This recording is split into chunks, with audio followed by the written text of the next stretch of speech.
You should.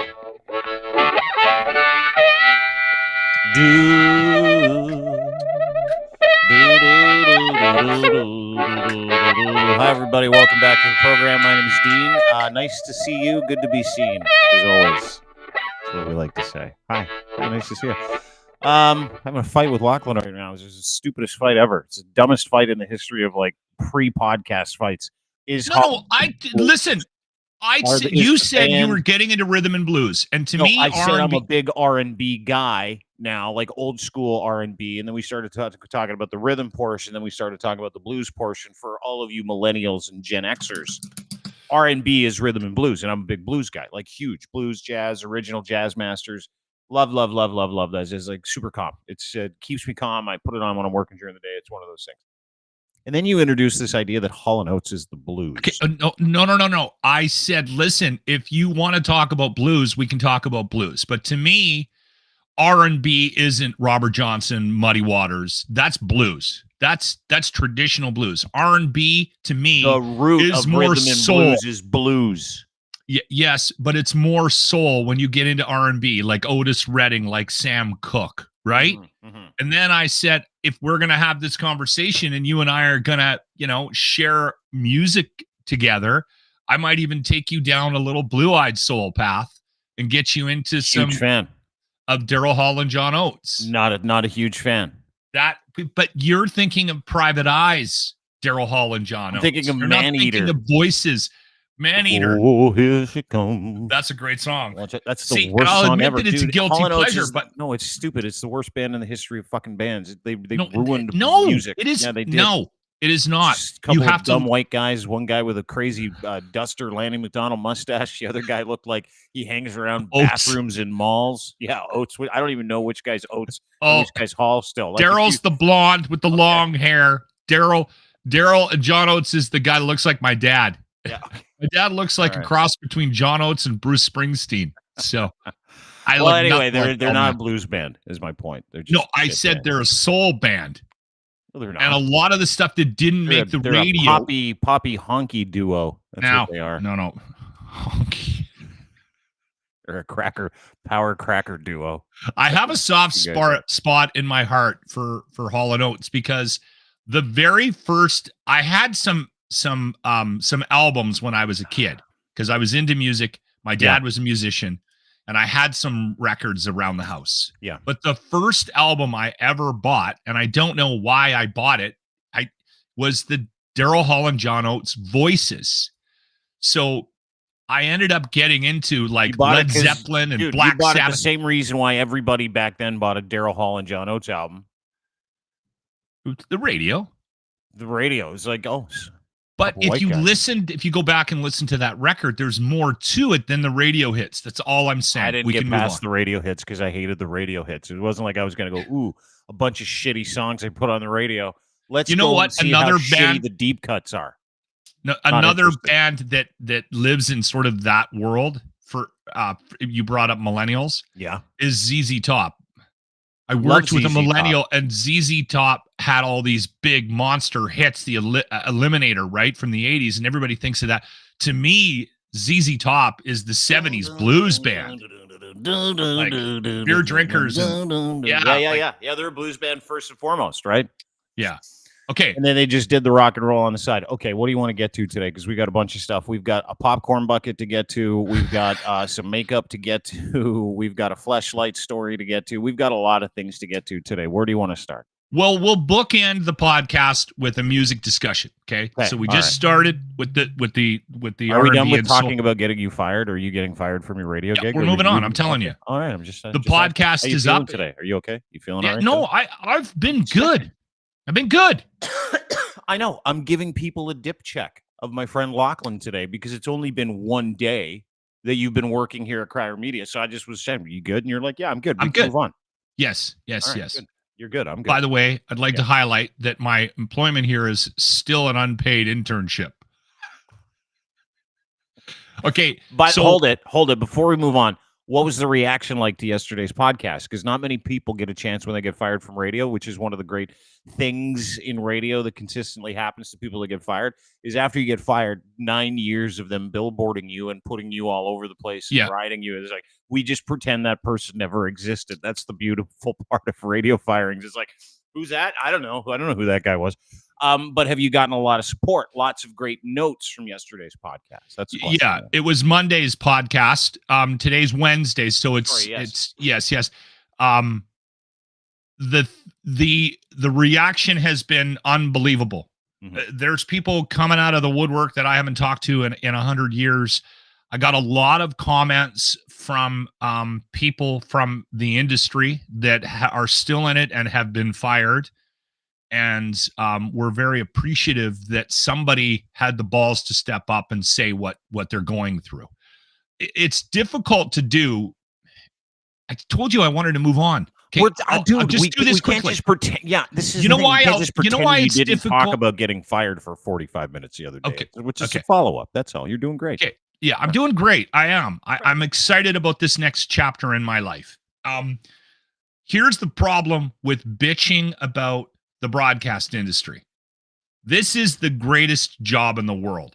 There are people getting up every day and have for years, starting the truck, making a cup of coffee, and going to a miserable job where they actually have to work. So I think at the back of my mind and at back of everybody's mind in the broadcast industry, you kind of go, I don't want to bitch about my job because the guy that's roofing in minus 30 is going to want to drive down to the radio station and kill me. Right? But I think we handled it in a very diplomatic way. Yeah. And you know what? Something needs to change. And again, a lot of people are in agreement with me that are in the industry or have been in the industry in the past and have moved on to different things. I think there's enough good people left to change this cycle, this odd cycle that radio's in. And I don't know what it's going to take, but I have hope that something will happen, something positive will happen, because it's still a fantastic medium. It really is. Dude, I say that all the time to people. We work with a couple of different radio divisions. No, you shit all over the industry. I know. It's the best. It's because I'm not in it. But if you think about the functionality of it, so if you just triage what's left in traditional media, and then we'll move on. You've got television. When was the last time you watched cable TV? Other than a hockey game? Never. Who's watching anything on GEM? Nobody? CBC? No. Border Patrol? No. Murdoch Mysteries? Anybody watching that? I thought about signing up for GEM. Nobody watches television anymore. Like literally nobody. I don't watch the news anymore. Lots of people watch. No, they don't. Television. Dude, I'm telling you, no, they don't. Then nobody watches television. Streaming far surpasses television watching. It's a fact. Yeah. Same thing with radio. Podcasting far surpasses anything you can get on a generalized signal where someone's trying to appeal to a whole bunch of different interests, because you can get anything you want in these interests to that point, right? So in the big scheme of things, you've made a great decision to not get back into the industry. However, to your point, lots of runway left for the only free medium that you can get. Radio is free, super free. The only problem it has is people don't put those things in your car anymore, right? So you're having a problem with technology at this point. You're having a problem. It's dead technology. It's a race against that, right? Correct. And radio has spent so much time knocking themselves down that I don't know if they'll recover with getting into the streaming side of like they're not unless they go after and start working with people who understand what's going on in this space. So good decision to be where everybody has to be in the next couple of years to actually get a job. And I knew this was coming with people. Yeah, you did 4 or 5 years ago. Yeah. Absolutely. Okay. So anyway, nice to see you. Glad you're here. Yes. Let's go through what we're going to discuss. We're going to talk about PeePee. I want to talk a little bit about, get an update on your lawsuit. Canada Proud lawsuit. Yep. Happy to do that. Yeah. There's a Dune popcorn bucket that's interesting that I'd like to have a discussion about. And I have a ministry story. Now, I've told this ministry story before, but there's an interesting wrinkle to it. Yeah. Let's save the ministry story for the end. Let's get to the Dune popcorn bucket. It's such a good story. We should wrap the podcast up with it. Yeah, the ministry story. Yeah, we will. I want to get to the Dune because I loved the first Dune, like the first Dune movie, the remake of Dune. If anybody knows anything about Dune, Timothy the remake. Zendaya. Are you talking about the '88 version? Did you? Yeah. Loved it. I thought Dune was phenomenal. See, I loved it too. Have you gone back and watched it? 100%. Yeah. As soon as the first Dune came out, I'm like, I'm gonna go watch the original Dune from 1988. The CGI sucked. It looked really weird. It was like going back and watching Star Wars again. You know, when you go watch Star Wars, like the garbage room scene, the trash compactor room scene, and you're like, oh, this is so cheap now, but I have to watch it because it's nostalgic. That's how I felt watching the first. What did you think of Sting's performance? Terrible. Absolutely awful. So anyway, they've got real like Jerry Seinfeld. Yeah, he really was. He was so deadpan, and you're like, I can't get used to this. He had a smirk on his face the whole time. He's like, I can't believe I'm doing this. I should be playing bass somewhere in a nightclub. So anyway, I went back and watched the original one. Loved the first part because there's Dune Part 1, Dune Part 2, if you know anything about the series, and Part 2 is coming out. So every time you put out a movie, you've got promotional items, right? So this promotional item is causing a stir. It's the Dune popcorn bucket. And the Dune popcorn bucket looks suspiciously like a sex toy. Okay? Here it is. What would you do with that? It's ribbed for my pleasure. What do you think I'd do with that? And it's supposed to be after these sandworms, as you yes, I was trying to explain that to my wife. Yeah, they're supposed to be patterned after these sandworms, and you stick your hand in the sandworm mouth as you have you seen the memes? Oh yeah, dude, the memes are incredible. And there's this guy like Brooklyn Dad. Brooklyn Dad is a really great follow on Twitter. He's one of those super Democrats, and he loves to have fun with this shit. He's like getting ready to watch Dune Part 2 with the family. Got my special popcorn worm bucket. LOL. He knows what's up. See, the thing is, this is the problem with that thing. It looks like an anus. Yes, somebody is going to finish a bucket of popcorn, and they're going to do something horrible to that thing. They're going to turn it around and give it a someone's going to get caught having sex. Does anybody think about these things before? Somebody should have maybe had like a meeting. How does that get past quality Karen, control? Can you go get the rest of the office together? I want to show you something. Okay, everybody, this is our new promotional item for Dune Part 2. You know, nobody in that meeting stood up and went, any thoughts? Yeah. That looks like a Fleshlight / anus. See, like this exactly like one. It's the problem in the world that we live in, Dean. There's the problem in the world we live in is when I see an opening like this that's fashioned like that, every single warm-blooded person with a penis is going to look at that and go, I can stick my dick in there. I would like to. The thing is no one's honest in those marketing meetings. No, they're afraid for their fucking lives. So every single smart person in that meeting was like, whatever you do, don't say anything about it looking like a fleshlight or an asshole. Yeah, whatever you do, because we want to watch this go to market. It looks like the worms, right, everyone? Yeah. Let's make 1 million of them and punch them out across North America. Or they did it on purpose to help promote the movie. Is it even totally in theaters? Yeah, absolutely. Yeah, it is. It's in theaters now. I got to go see it this week. This guy uses he's like Shower Food Review 102. Gaz says this is a great shower thing because the horrible designs get your hands dirty, but you can wash it off between bites. They were sold out, so I got the display one under the heater, so the bristles were warm and moist. He says, he didn't do it. I mean, and then there's this one where you're like, okay, yeah, I know what she's doing. She's trying to tell us what that thing looks like. It looks like an asshole. I get it. It looks like an asshole. But some of the people on Reddit are having fun with it. This is the description from someone on Reddit. The teeth are made from a firm silicone, which gave me a lovely tickling and grabbing sensation at the time, allowing me to tease myself to full hardness. This is person just eating popcorn. Oh, my God. It was pretty tight around. Tight around the head. much more than I was expecting, but I felt a bit too thin to stimulate me entirely that way. The buttered popcorn surprisingly helped Pulling out of provide the the lid depth.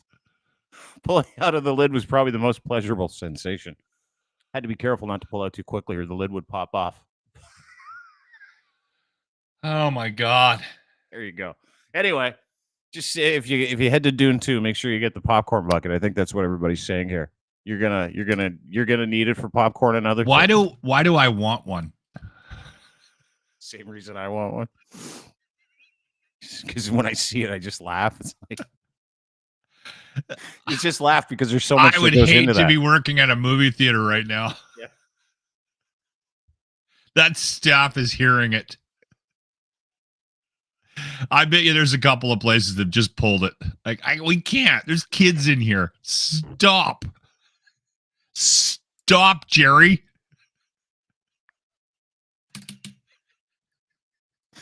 Don't say anything. Don't say anything. Oh my God.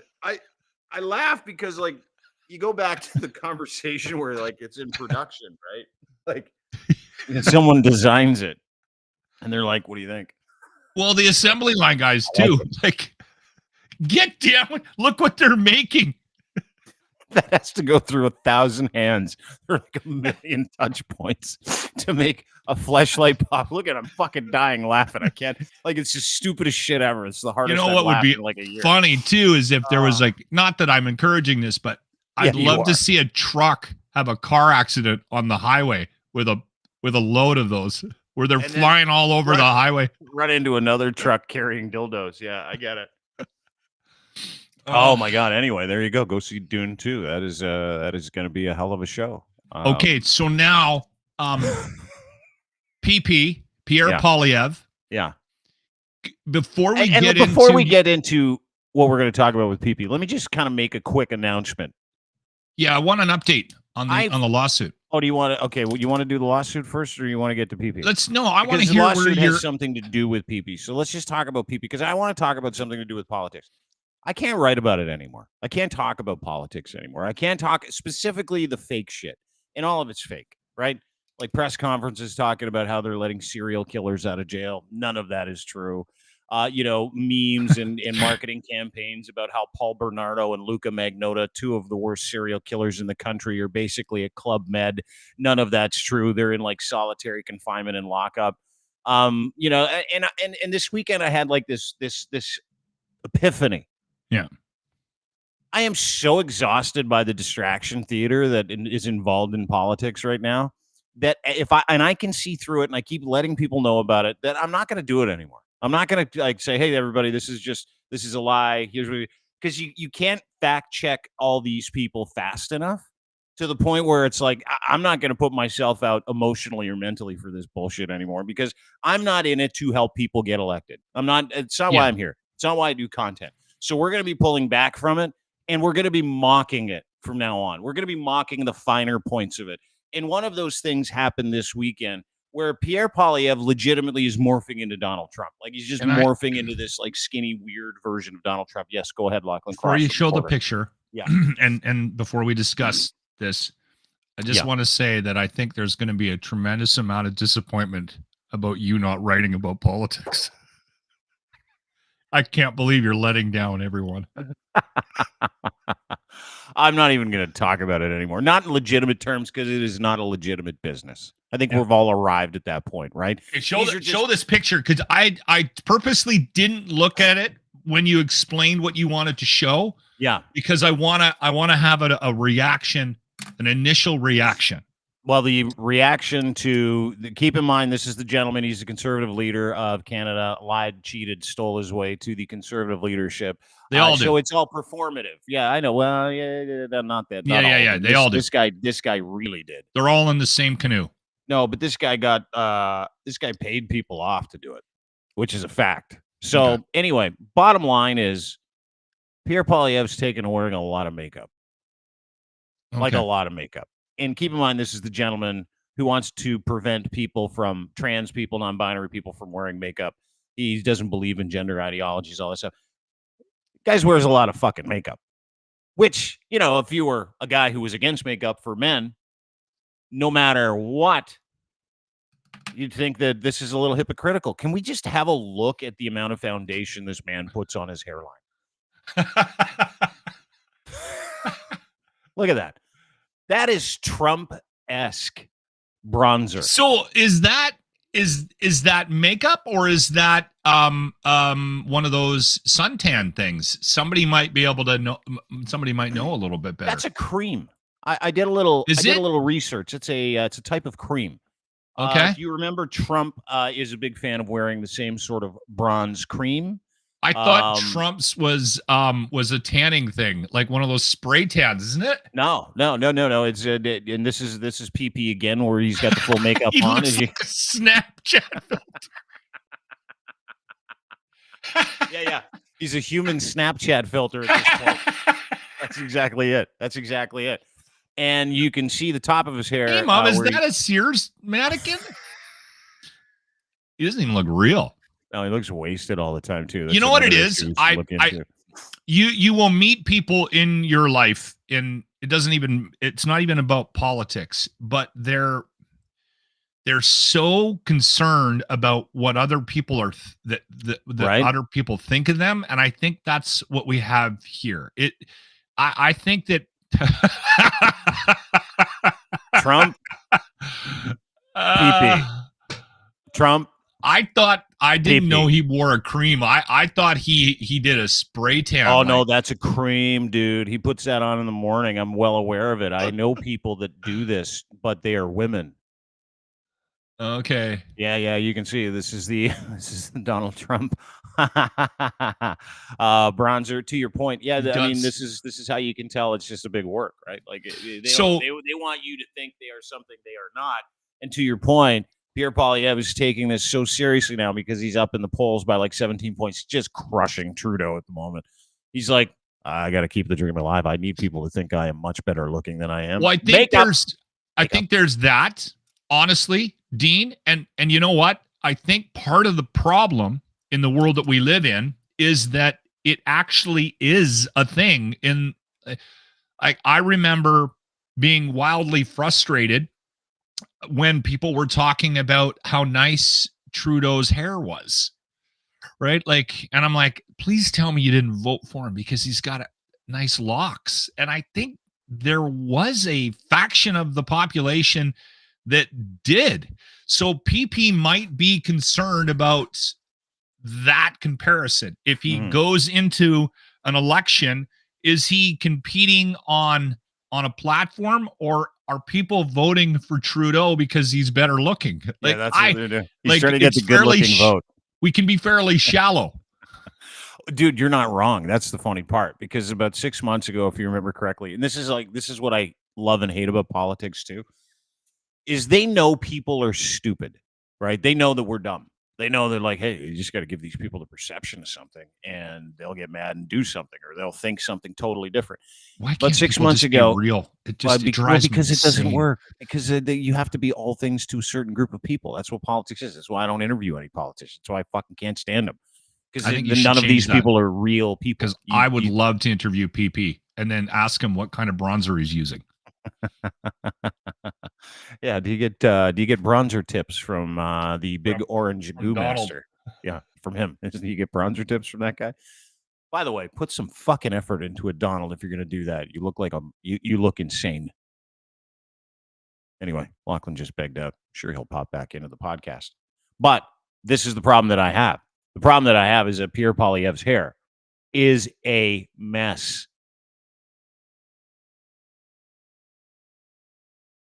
Just wait for Locksky to come back in.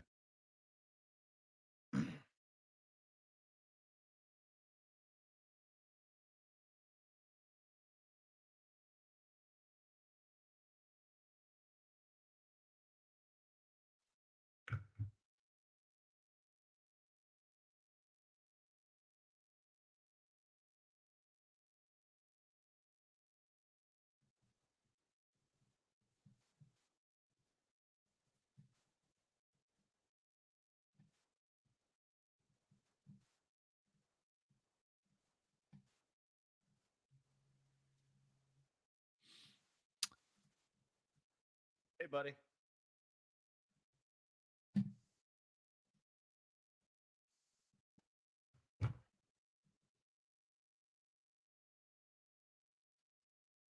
There we go. I'm sorry about that. I don't know what happened. That's okay. We only missed 2 minutes. I think your computer just. Can you flip that out? What were you talking about? I was talking about how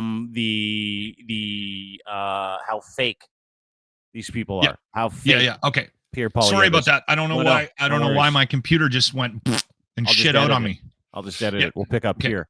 One of the other pictures that made me laugh too was an AI picture. So this is something that one of Pierre Polyev's fans did for him, and he took this picture, and there's the before and after in the same shot. I'll show it to you. He took this picture that makes him legitimately look like Superman, like legit. Different jawline, different face, different eyebrows, different facial structure. And he's been using this in advertisements. I am not kidding you. Have a look. There you go. Look at the difference. On one side, he looks like Mark Consuelos. On the other side, he looks like his same dumpy self. Like, it's just fucking unbelievable. You know what? The guy on the left definitely drives a motorbike on the weekends. Oh, yeah. The guy on the left has a kill count of over 200, too. The guy on the right masturbates and cries.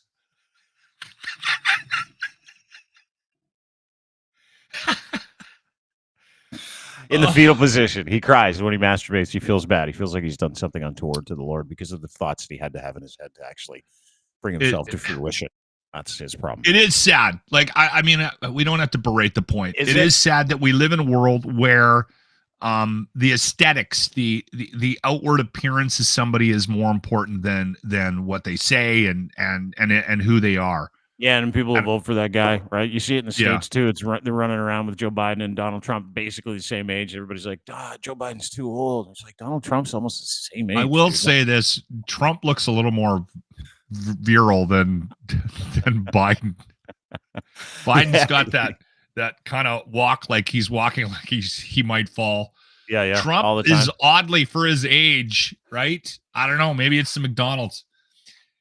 Okay, now let's get an update on your Canada Proud lawsuit. The old Canada Proud lawsuit?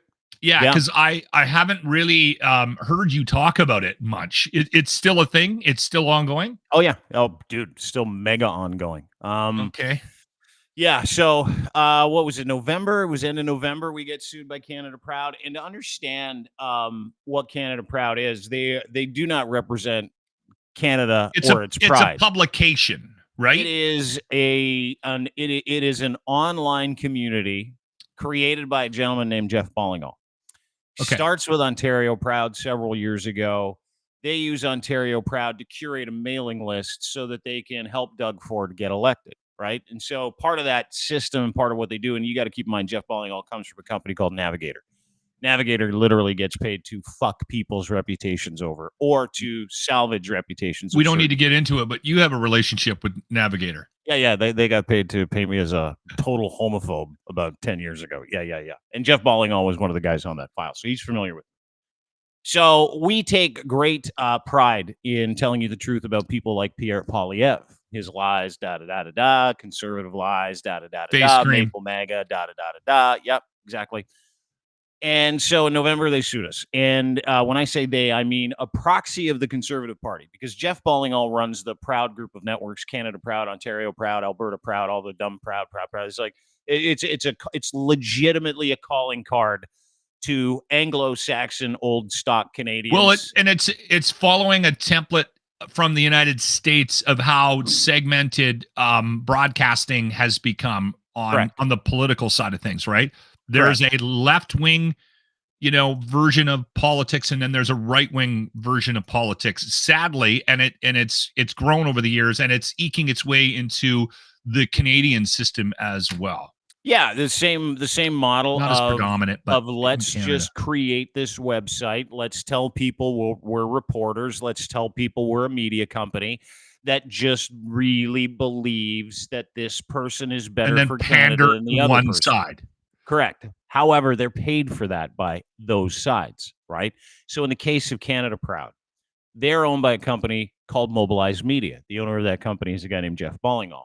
So they get paid massive sums of money by the Conservative Party of Canada, Doug Ford's Conservative Party, the UCP, and Saskatchewan government. These are all very hardline conservative governments. This?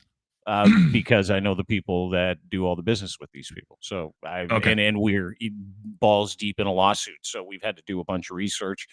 We've also talked to a bunch of people that have done business with these guys. We also have a bunch of their vendors on the line. We've subpoenaed some people. So effectively, we're going to go head to head. Canada Proud and I, they sued us because I alleged that they help organize anti-Trudeau sentiment that culminates in the mobbing of this man, which we've seen several times. And they waited 6 months, didn't have a problem with it, and then sent us a lawsuit the week that we started hammering Pierre for making up lies about terror attacks that weren't terror attacks, et cetera, et cetera. So, because he's a compulsive liar. And these gentlemen at Canada Proud are paid to make his compulsive lies look like semblance of the truth. It's called fear porn, rage farming. That's what Canada Proud does. If you remember over Christmas, they sent out a note saying, Justin Trudeau took a bribe in Turks and Caicos. You remember that? Justin Trudeau got bribe. This is what they do. Didn't he? No, he went on a Christmas vacation. That's what he did at a friend's place who paid for accommodations. Anyway, doesn't matter. Long story short, their entire mission on their website, Canada Proud, is to. I usually believe anything negative about Justin Trudeau, so I might be their target audience. He's Castro's dad. Yeah. Like what's the link? Son. So anyway, come on, you don't believe that?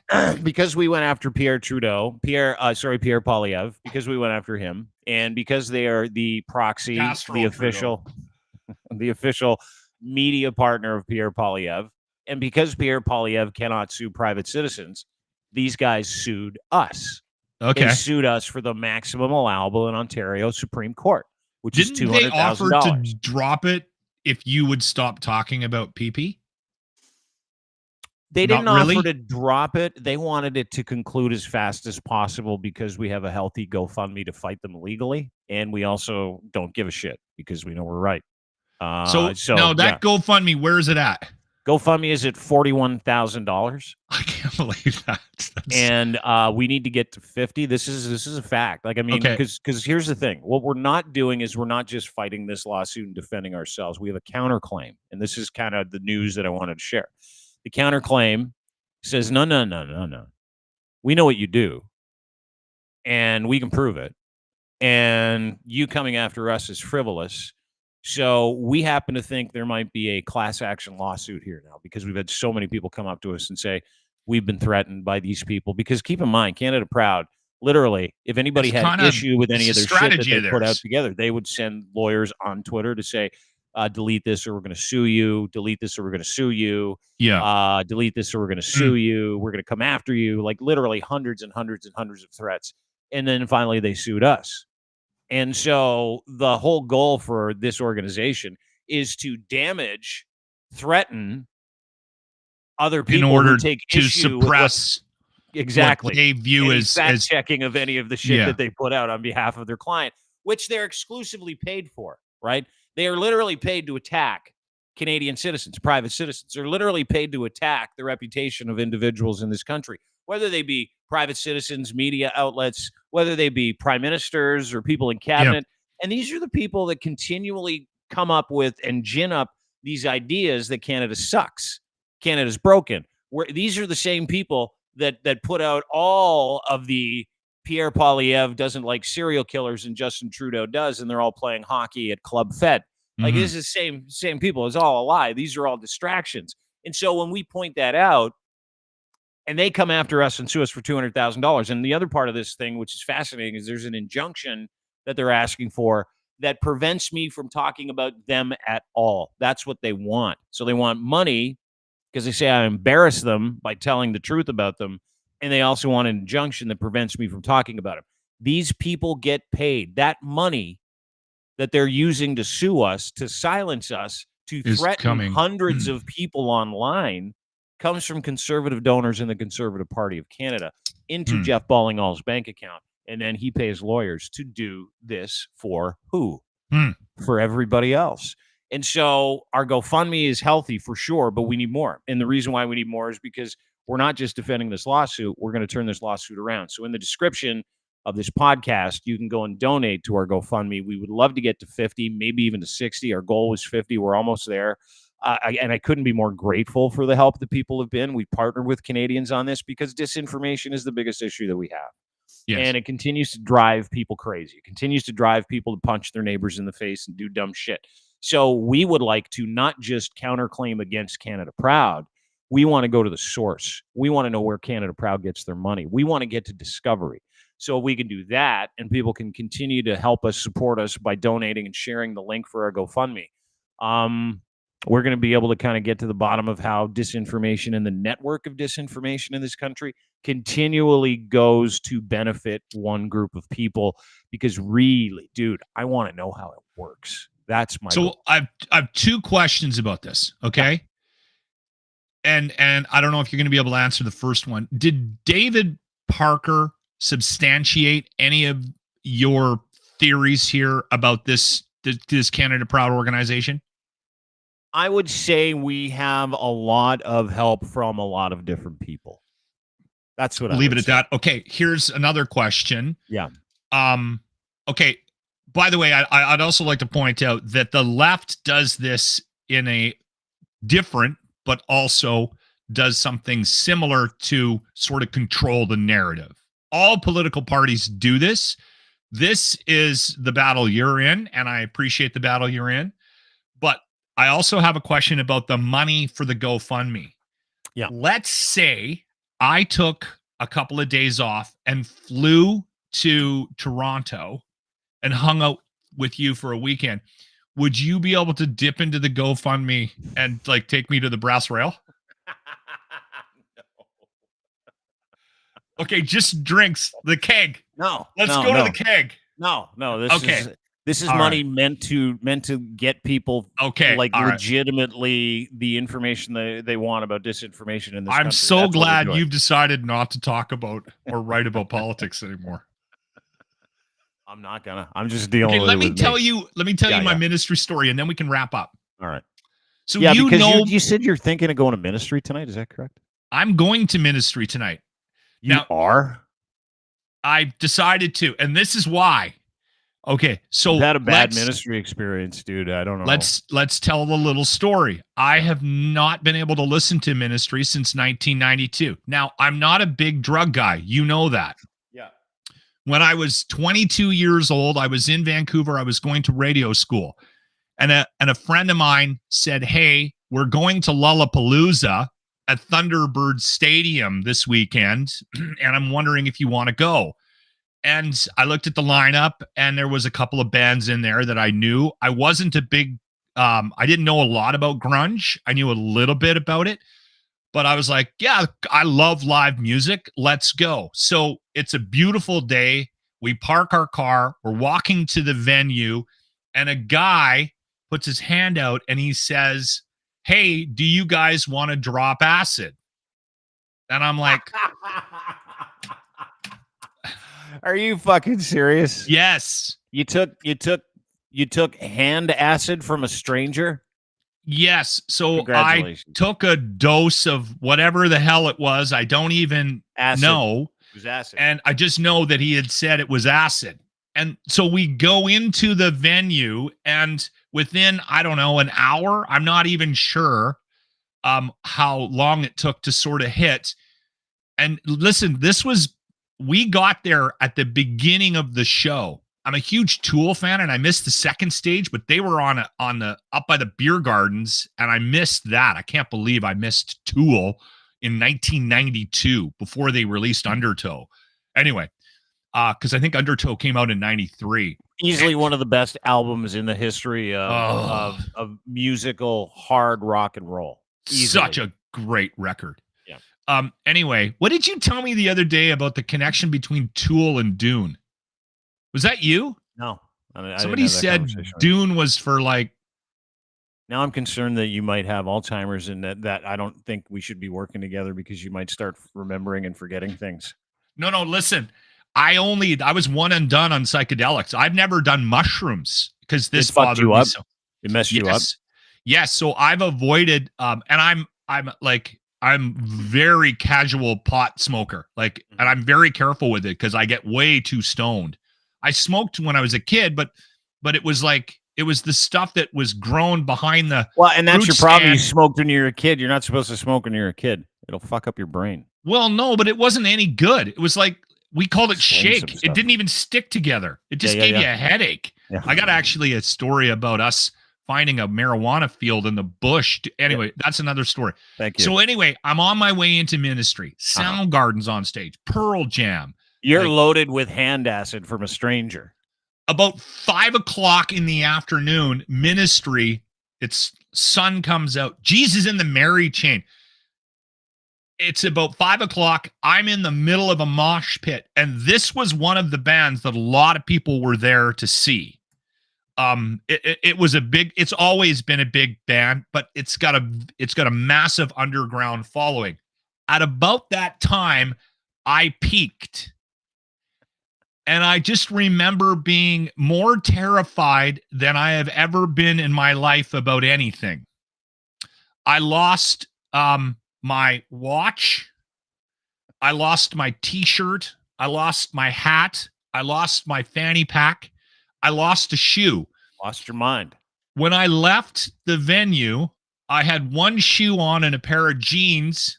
I managed to hang on to my wallet for some reason, and I'm not a put a wallet in your front pocket guy, but I had my wallet in my front pocket. You back pocket guy? Back pocket wallet guy? Yes, and it's on my list of people I don't trust if you put your wallet in your front pocket. But I ended up with a wallet, and I bought a Lollapalooza t-shirt in the parking lot on my way to try to find the people that I had lost at the concert too. So I ended up limping home with one shoe.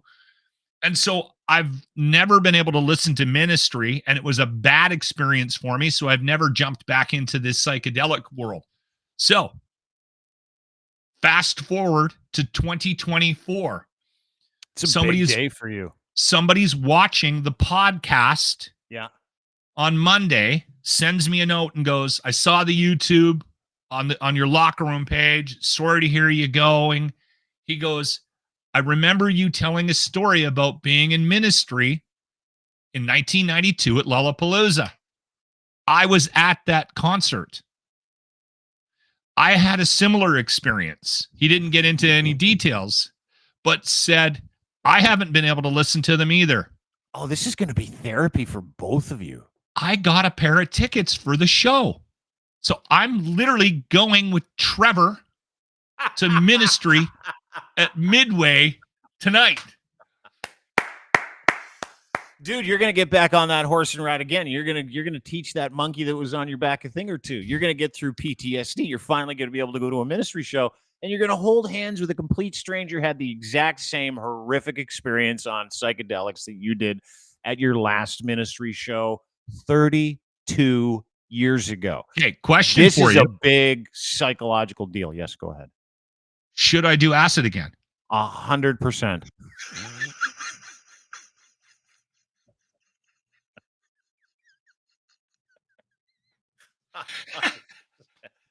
And I want a full fucking. Oh, I lost my headphones. And I want a full fucking report tomorrow morning. I want to see you petrified in front of me on a screen tomorrow morning, asking me whether or not this ends soon or should you kill yourself. How did it go, Locke? Good. I told you you'd appreciate it. I wasn't going to go. I told him at first. And he goes, man, I think you should rethink it. You should, dude. This is therapeutic for you. You've got PTE. Absolutely. You haven't gone to a ministry show for 32 years because you dropped acid the last time you went and had a terrible experience. I am not even kidding. Life after a couple of times in the last 30 years, ministry, I've heard ministry. Yeah. And I literally have my skin starts crawling. I swear to God. It's like that tequila experience everybody has. You had it with acid at a ministry show. But when you're like 16, you're like, I'm going to hammer like half a bottle of tequila, see what happens. And you never drink tequila again because the smell of it makes you want to retch because it's ruined your brain. Right? Yeah, same thing. I have the same thing with tequila. Same thing. Yeah, I'm excited for how you react tonight. You have to draw. Is Trevor bringing acid? Do you get more stranger? I've met acid? Trevor, and Trevor is the type of guy that may have made a batch of acid in his garage on the weekend. So he didn't say, But I think we went through two different paths in life. I stopped doing it. I think Trevor may have continued to do it and actually learned how to make it himself. He's an interesting duck. All right, have fun tonight at Ministry. So Lochlin. I'm wading into some very interesting waters this evening. I want to know how it goes. Lochlin Cross. At Lochlin Cross is where you can find him on Twitter. You can also subscribe to his YouTube channel, The Locker Room. And the Locker Room merch page right now has Save Lochlin Cross t-shirts available for purchase, correct? Yes, oddly, people are buying them, which I find a great deal of humor in. So I appreciate it because that goes to Beer Fund.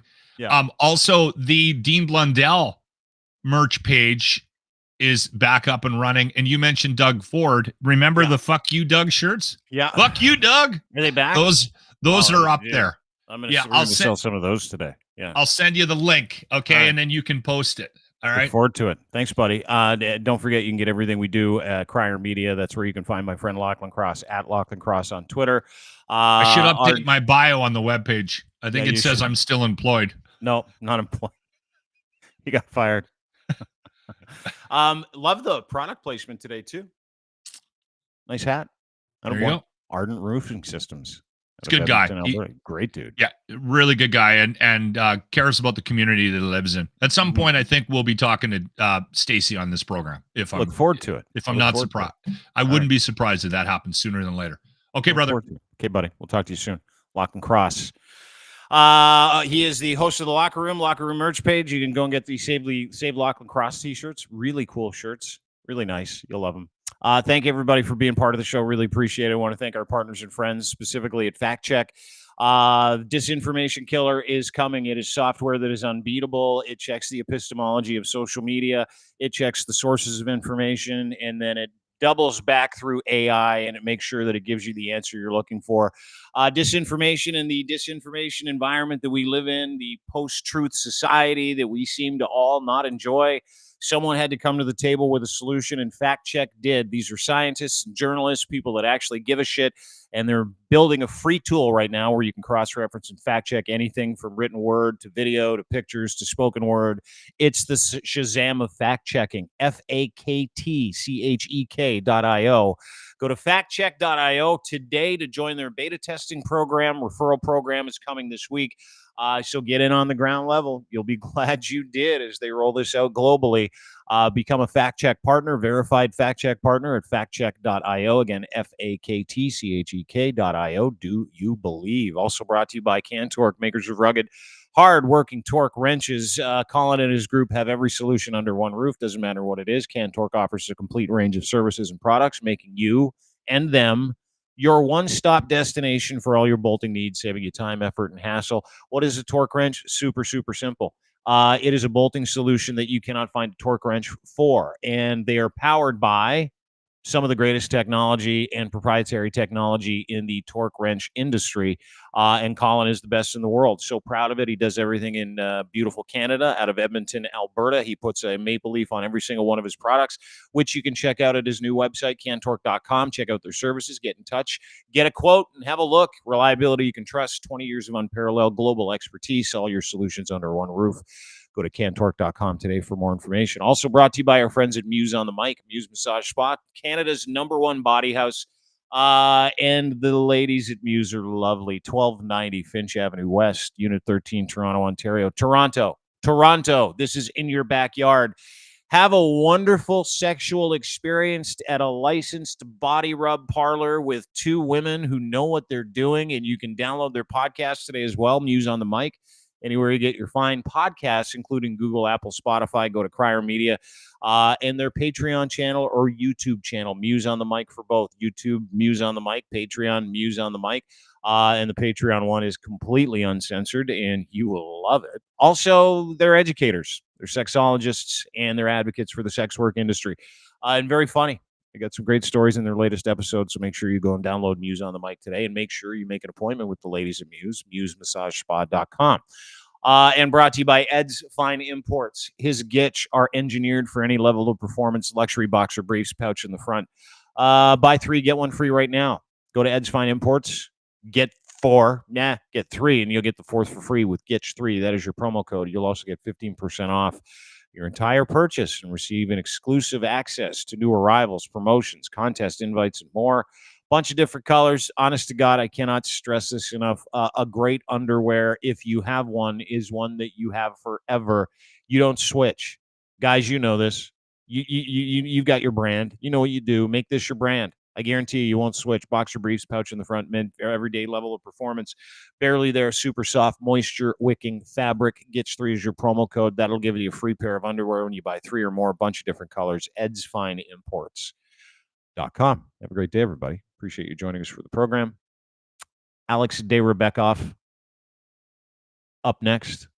Donald J. Robertson up next. Stoic author, philosopher. So stay with us. Tell everybody where you can get your podcast, The Dean Blundell Show on YouTube, Crier Media's YouTube channel as well. Go and download, subscribe, Google, Apple, Spotify, etc. And find us everything we do at Crier Media, crier.co. Have a great day. See you tomorrow. Bye.